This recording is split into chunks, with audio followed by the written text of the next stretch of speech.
Hey guys, Jonathan from the i5 team with just a short video. With the end of Christmas and New Year fast approaching, we've had a painful reminder of not only the devastation happening in Ukraine, but also the tensions of the surrounding states and how this war could spill into a bigger conflict or even a world war. So what's actually happened? According to Ukraine, Russia has launched its biggest missile attack at targets in Ukraine, including Kyiv. 122 missiles have been fired along with drone strikes. A further development is that the Polish generals, including the head of their army, are saying that they believe a missile of Russian origin that was fired from Ukraine entered 25 miles into Polish airspace before going back into Ukraine. President Duda convened an emergency security meeting, and 200 police officers were dispatched to the area the missile flew over in order to determine if it landed. As of this moment, all of this is believed and suspected.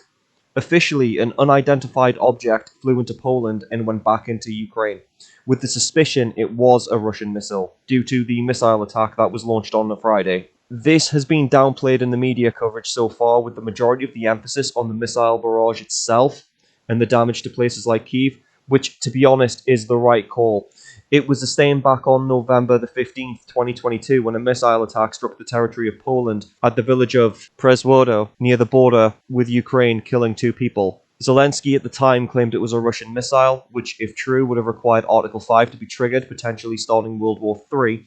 Luckily, at the time and now, cooler heads are prevailing, and investigations took place, just like they're taking place currently with the police officers trying to detect if the missile landed. At the time, back in 2022, the investigations uncovered that it was actually a Ukrainian defense missile, which had fallen short of its target and tragically landed in Poland. It also needs to be said that during the current missile barrage going on now, 33 people have been killed. The point I would like to make is that this is the second time that there's been a potential Article 5 scare that has happened during this conflict that we know of. And to add to this, Poland has been getting more concerned about the conflict spilling into its territory, and for good reason. They're also concerned about a Russian incursion into its territory or annexation of its territory, despite its NATO status. And consequently, the Polish government has been building up its military, purchasing 980 tanks based on the South Korean K2 model, 648 self-propelled K9 armored howitzers, and 48 Fa-50 fighter jets in order to both replace weapons donated to Ukraine and also expand its original capability before the war.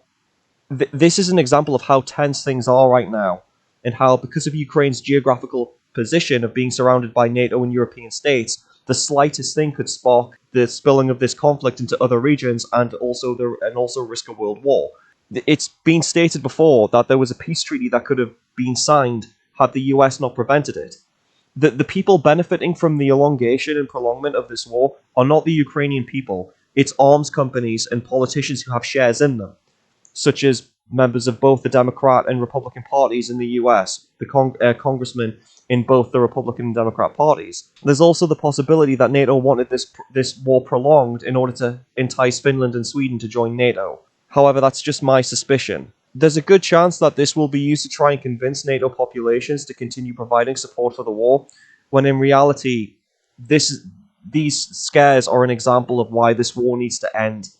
A potential solution would be to not stop supplying Ukraine, but to have them stop going on counter-offensives, and instead digging in and going for a negotiated settlement by fighting a defensive war.